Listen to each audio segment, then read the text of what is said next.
TV9 से बोले Samajwadi party के नेता रामगोपाल यादव। अखिलेश यादव कन्नौज से जीतेंगे, हमारे लिए अखिलेश पीएम उम्मीदवार है। तो ये बड़ी बात भी रामगोपाल यादव की तरफ से कही गई है, हमारे लिए अखिलेश पीएम उम्मीदवार। कन्नौज में आज अखिलेश यादव नामांकन कर रहे हैं। एक बड़ा चुनाव हो गया है और हमारे साथ हैं समाजवादी पार्टी के सीनियर लीडर राज्यसभा सांसद प्रोफेसर रामगोपाल यादव, जिनको लोग प्रोफेसर साहब के नाम से जानते हैं। प्रोफेसर साहब, एक आप यहाँ आए हैं, पहले ये हो रहा था कि भाई अखिलेश जी लड़ेंगे नहीं लड़ेंगे, बड़ा सस्पेंस था, ये क्यों? कोई कंफ्यूजन नहीं। Now there is no confusion. It is final that Akhilesh is going to contest and is going to win by thumping majority.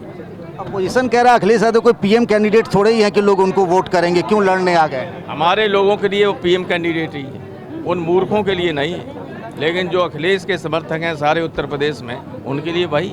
Professor साहब तो कई बार चुनाव लड़ चुके, लड़वा चुके, इस बार जिस तरीके से फर्स्ट फेज के बाद चीज़ें आ रही हैं, 80-20 मंगलसूत्र, रिजर्वेशन, मुसलमान हक छीन रहे हैं, बातें ये संकेत कर रही हैं कि बीजेपी के साथ सब कुछ अच्छा नहीं है।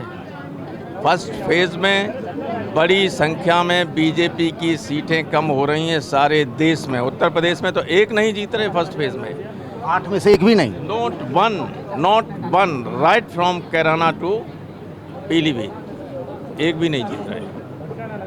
सर, एक चीज़ ये था कि क्या आप इसको देखते हैं कि ये कहा जा रहा है कि परिवार के ही 5 लोग चुनाव लड़ रहे हैं, यादव में से कोई और नहीं।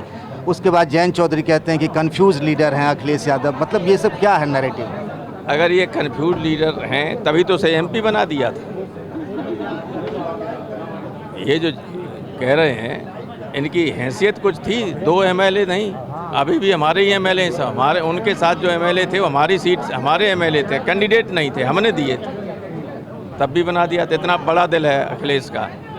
इतने कृतज्ञ लोग इस तरह की बातें करते हैं। कृतज्ञ देश ऐसे लोगों को कभी माफ़ नहीं करेगा। और इनकी पार्टी तो अभी 4 जून के बाद ख़त्म हो जाए।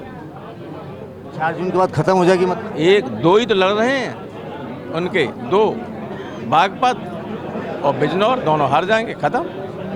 ये जो अचानक से सब लोग एक ही तरीके की बात कर रहे हैं, पॉलिटिकल नैरेटिव में अगर चलिए कि मुसलमानों के बच्चे हैं, कांग्रेस के मैनिफेस्टो को ऐसा इंटरप्रेट किया जा रहा है कि मुसलमानों को संपत्ति दे दी जाएगी।